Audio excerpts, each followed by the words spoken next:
we were on the edge of town then. This was all bush from down the bottom of Burke Street, and they wanted to put houses right next to us, and we said, no bloody way, we need a park.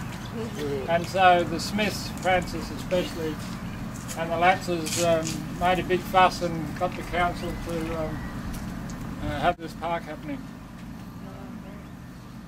Anyway, what we don't realise is, I look at that bloody cabbage over there. Is there cabbage there? Yeah, whatever. And it's the most grotesque, cancerous heap of shit plant you've ever seen. You know, a cabbage should grow up with a few leaves, produce flower and seeds, and then die. But we get this poor thing that's been forced to grow all these leaves, and it never even gets around to flowering and seeding, the poor bugger. It's like putting a bloody big eagle in a little cage like this, you know.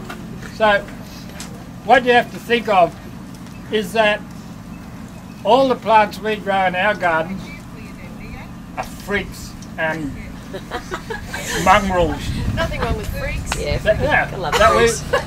But we've bred over hundreds of thousands of years to be able to lose all their nutrients. And this is our bush lemongrass.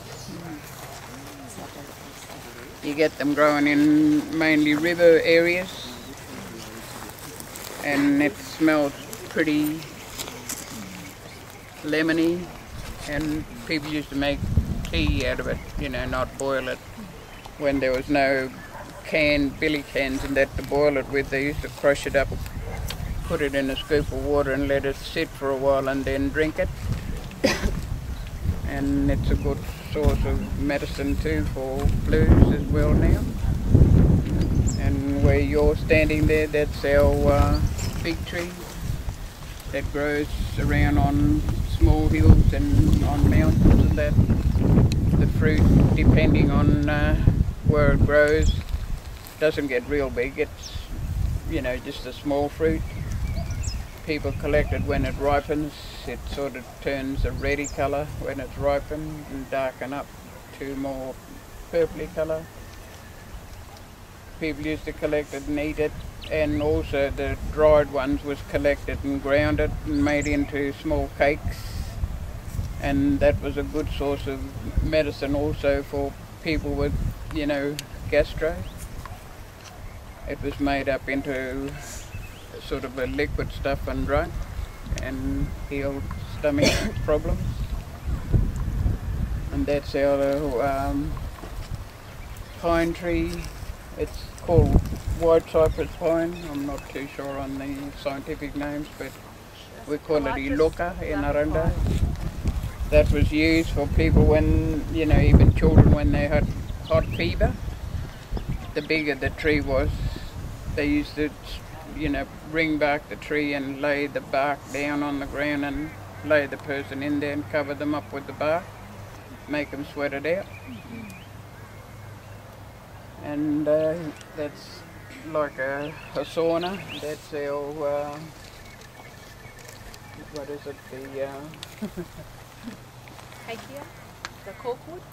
Corkwood, yeah. I'm starting to forget the names. We call it ongia. There's some that's growing around behind you. That's the fork-leaf one.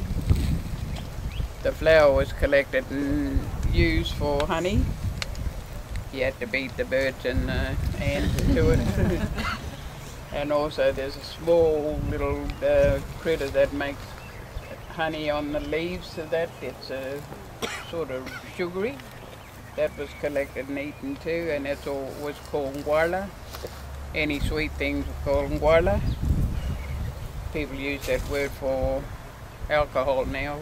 We hardly ever use it for bush sweet things. They were the sweet things that we was used to. And also the flowers picked, you know, the flowers when there was plentiful, people used to make sweet drinks out of it, put it in water, the flower, and give it to children and that, and it was a good source of healing drink for the child as well.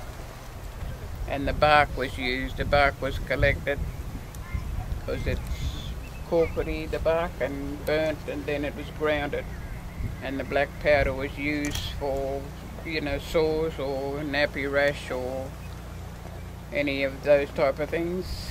And people mixed it also with fat or water and applied it on. There's our banana vine. We call it a langwa. And the leaves were eaten, the flower was eaten, the fruit was eaten, or the vegetable. And also the root was eaten as well. The root's sort of watery on the outer and it's got a long stem in the middle. And that was used for slimming, actually. It was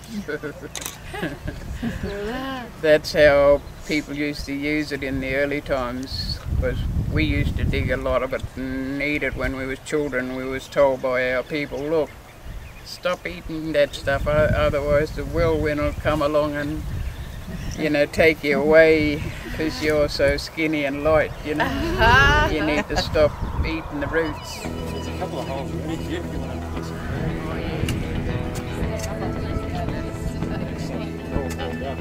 Rubber back there.